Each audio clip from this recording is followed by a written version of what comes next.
안녕하세요. 유트월드의 LSE입니다. 이전 입양 및 사육 시 주의할 점 게시물에서 유트에게 적합한 여러 먹이 종류에 대해서도 기재한 바가 있었으나 제가 실제로 급여하고 있는 먹이에 대해 문의하시는 분들이 꽤 있어 내용을 추가하여 재차 작성하게 되었습니다. 현재 적용하고 있는 먹이는 총 5가지이며 급여하고 있는 빈도 순으로 작성하오니 참고하시어 건강하게 잘 키우시기 바랍니다. 참고로 산지렁이 채집이 원활한 시기에는 손질 산지렁이 8, 타먹이 비율 2로 급여했으나 이 급여 빈도는 산지렁이 수급이 어려울 때를 기준으로 작성하였습니다. 유생이 아닌 변태 이후의 엠페로 뉴트와 앤더슨 뉴트 총 약 100마리에게 급여하면서 주관적으로 판단한 내용이오니 맹신하지 말고 참고만 하시길 바랍니다. 1. 손질 산지렁이 주식 급여 빈도 6입니다. 채집이 원활한 시기에는 빈도가 8 정도였으나 겨울을 대비하여 보관한 냉동 손질 지렁이의 수량이 부족하여 어쩔 수 없이 6으로 유지 중입니다. 먹이 반응은 최상입니다. 일명 치트키라고도 불리며 거식 걸린 개체에게 줘도 대부분 받아먹을 만큼 먹이 반응이 좋습니다. 단 살아있는 채로 주게 되면 체강 분비액, 소위 방어액이라고도 하죠. 이것과 지렁이의 꿈틀거리는 힘으로 인해 거부 반응이 있을 수 있습니다. 소화력은 최상입니다. 손질 지렁이 기준으로 소화가 매우 빠르면 24시간 안에 배변을 하고 배변에서 발견되는 잔여 이물질도 거의 없습니다. 영양 비율은 최상입니다. 소화력이 매우 우수한 이유로 인해 보다 자주 급여할 수 있으며 그로 인해 더욱더 빠른 성장이 가능합니다. 뉴트는 성장 시기를 놓치게 되면 잘 크지 않는 점이 있기에 성장기에 잘 먹여야 합니다. 칼슘인 비율 또한 약 2대1로 양서류에게 적합한 비율을 갖추고 있습니다. 준비 난이도는 매우 어려움입니다. 산지렁이가 잘 나오는 시기는 보통 4월에서 11월쯤입니다. 홍용 교수님께서 저술하신 지렁이 생태 도감에 따르면 겨울에 온도가 너무 낮으면 15도 이하 정도겠죠. 겨울잠을 자고 여름에 온도가 너무 높거나 가뭄이 지속되면 하면방을 만들어서 코일처럼 몸을 꾸어 여름잠을 잡니다. 그러므로 해당 시기를 잘 파악하고 채집통 및 흙갈퀴 등을 준비하여 산지렁이가 잘 나오는 포인트를 수색합니다. 주로 경사가 크지 않은 산 배수로 쪽에 비에 휩쓸려 내려온 산지렁이들이 갇혀서 모여 있습니다. 산지렁이를 채집한 후에는 오래 살지 못하니 즉시 귀가하여 바로 손질합니다. 손질은 포를 뜨는 방법과 짜내는 방법이 있습니다. 포를 뜨는 것이 가장 깔끔한 방법이고 키우는 뉴트가 20마리 미만일 때에 적용하였으나 현재는 개체 수가 매우 많아 시간적으로 덜 걸리는 짜내는 방법을 적용하고 있습니다. 처음 입문하게 되면 그럼 키워서 번식하면 되지 라고 생각하기 쉽지만 그게 말처럼 쉬운 게 아닙니다. 산지렁이는 보통 토양 표면이나 서식지 근처에서 이미 부패했거나 썩고 있는 유기물, 예를 들면 썩은 잎, 죽은 뿌리, 포유류 배설물 등이 있습니다. 그것과 토양과 그 속에 사는 아주 작은 미생물 등을 함께 먹고 삽니다.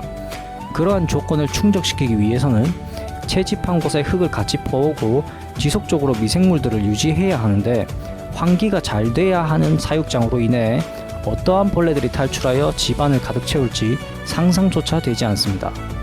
흔히 음식 쓰레기 등으로 인해 미생물이 발생하기까지는 시간이 꽤나 걸리고 그 전에 폐사할 확률이 높습니다. 그리고 산지렁이가 3년에서 4년 정도 사는 만큼 성장 사이클이 기므로 번식시켜서 급여하기에는 한계가 있습니다. 참고로 유일하게 번식이 그나마 쉬운 종이 붉은 줄지렁이인데 해당 종은 농가에서 대량으로 번식하여 낚시방에 납품하는 종입니다. 하지만 낚시하는 데에는 괜찮겠지만 유트에게 급여하기에는 한계가 있습니다. 산채로 주면 산지렁이에 비해 체강 분비액을 더 많이 뿜고 그렇다고 해서 손질을 하면은 수율이 급격하게 낮아집니다. 먹일 수 있는 살이 거의 없다는 뜻입니다. 그리고 농가에서 키우는 만큼 최대한 원가 절감을 하기 위해 폐기물을 먹여서 키우기 때문에 유트에게 그러한 지렁이를 급여하면 장기적으로 리스크를 가지고 있습니다. 또한 낚시방의 또 다른 청지렁이는 산지렁이보다 질긴 면이 있어 손질이 필수라고 합니다. 본인은 급여한 적 없습니다.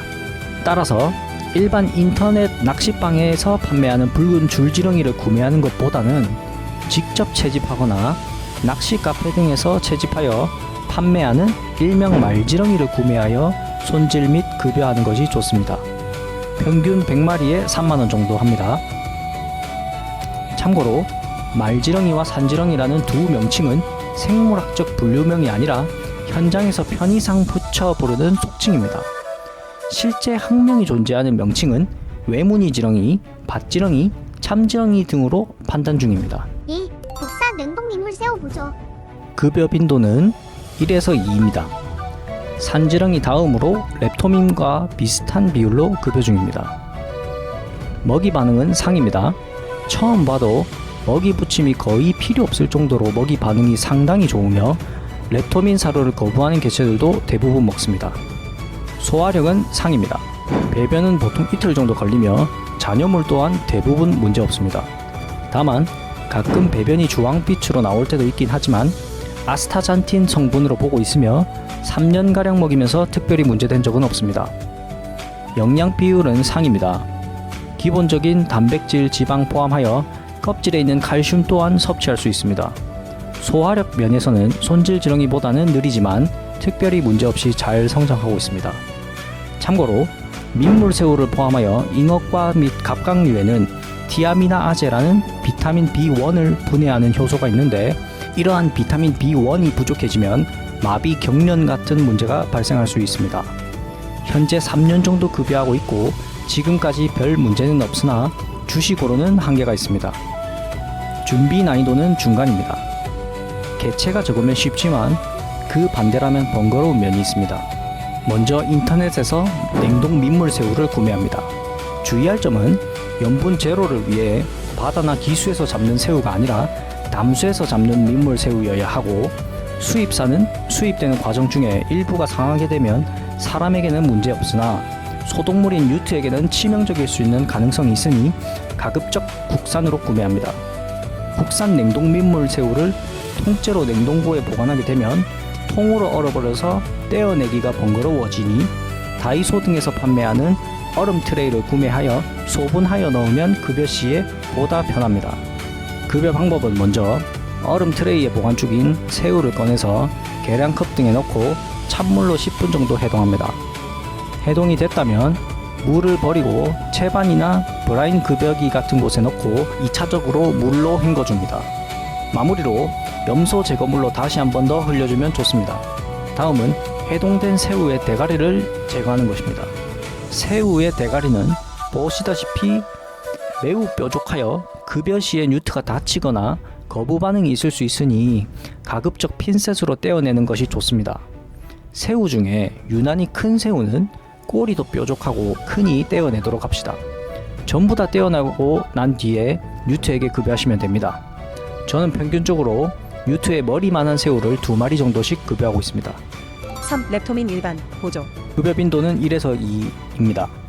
대중적인 사료이며 냉동 민물 새우와 비슷한 빈도로 급여하고 있습니다. 먹이 반응은 중입니다. 사료 중에서는 먹이 반응이 좋은 편이지만 먹이 붙임이 필요하고 편식이 심한 개체는 억지로 먹이려고 할 시 거식에 걸릴 가능성이 있습니다.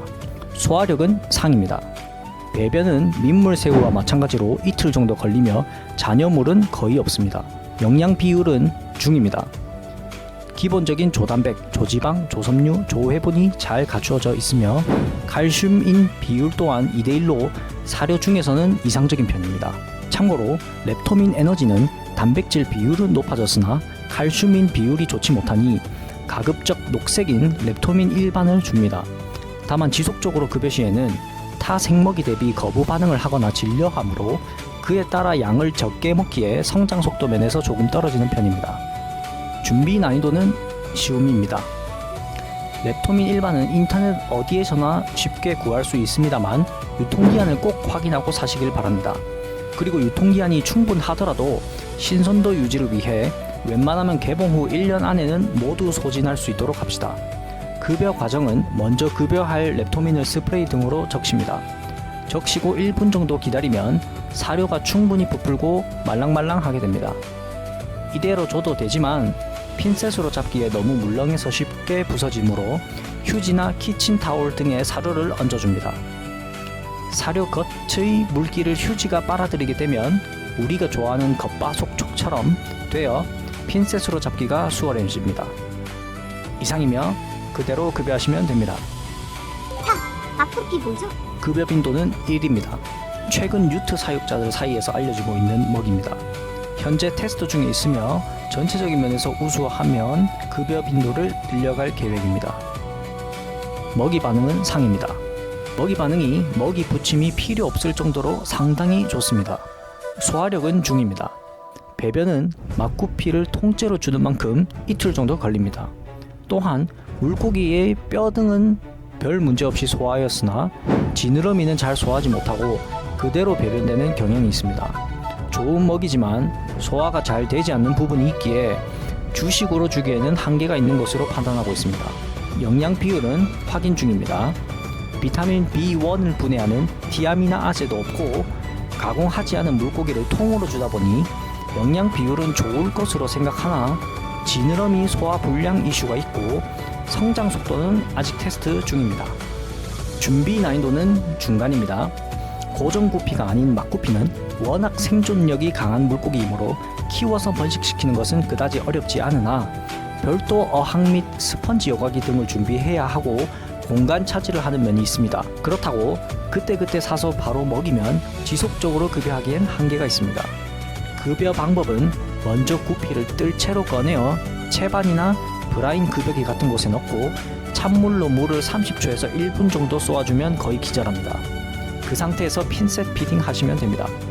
5. 굴뚝 양지 며느리 보조. 급여 빈도는 1입니다. 엠페로 뉴트에게 거의 급여하고 있지 않지만 비상용으로 항상 구비하고 있으며 앤더슨 뉴트에게는 주기적으로 급여하고 있는 생먹이입니다. 먹이 반응은 중상입니다. 뉴트 베이비 때 먹이 반응을 끌어올리기 위해 급여하기에 괜찮습니다. 소화력은 하입니다. 배변은 보통 2에서 3일 정도로 타먹이 대비 오래 걸리며 잔여물 또한 상대적으로 떨어지는 면이 있습니다. 건강한 배변을 보면 온전히 액체가 굳은 일정한 컬러가 나와야 하는데 불량지의 형태가 남아있는 빈도가 타먹이 대비 높습니다. 영양 비율은 하입니다. 등강류 특성상 칼슘은 어느 정도 있으나 결정적으로 소화력이 상대적으로 떨어지므로 가끔 간식 같은 개념으로만 접근하는 것이 낫고 성장 속도는 낮은 것으로 판단하고 있습니다. 준비 난이도는 중간입니다. 불량지를 급여하기 위해서는 해당 먹이도 같이 키우고 지속적으로 번식시키면서 먹여야 하는데 그러기 위해선 리빙박스 등의 코코피트나 부엽토를 섞거나 둘 중 하나를 넣고 건존 및 습존을 나누고 은신처인 코르크보드나 계란판 등을 찢어서 넣어주면 됩니다. 그리고 뉴트에게 급여 시에는 넣어준 코르크보드나 계란판을 들어서 뉴트 사육장에 탈탈 털어주면 됩니다. 알려드린 먹이들을 정리하면 다음과 같습니다. 결론적으로 저는 산지렁이를 메인으로 하고 나머지 먹이들은 보조로 활용하고 있지만 이 영상을 보고 계시는 분들께서는 여건에 맞게 유동적으로 조절하면서 잘 키우시길 바랍니다. 이상 구독과 좋아요 그리고 알람 설정 해주시면 영상 제작에 많은 도움이 됩니다. 다음 영상에서도 좋은 정보로 찾아뵙겠습니다. 감사합니다.